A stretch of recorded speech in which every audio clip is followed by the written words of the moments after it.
Ini Komisi Independen Pemilihan Kabupaten Aceh Barat memutuskan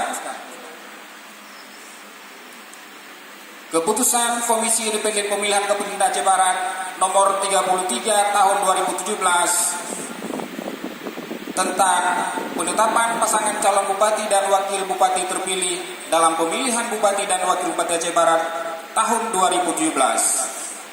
Menimbang dan seterusnya, mengingat dan seterusnya, memerhatikan dan seterusnya, memutuskan ke-1, menetapkan pasangan calon bupati dan wakil bupati terpilih dalam pemilihan bupati dan wakil bupati Aceh Barat tahun 2017 nomor urut 2.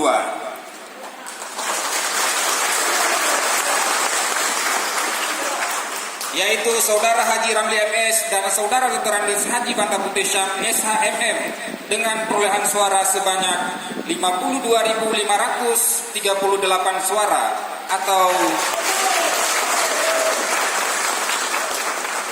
50,06% dari total suara sah.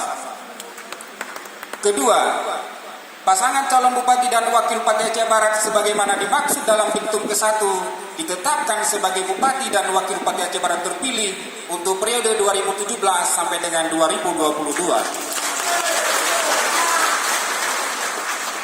Ketiga, keputusan ini mulai berlaku sejak tanggal ditetapkan 16 Maret 2017. Disaksikan oleh seluruh komisioner KIP Aceh Barat, Ketua Komisi Independen Pemilihan Kabupaten Aceh Barat, Bahagia Idris,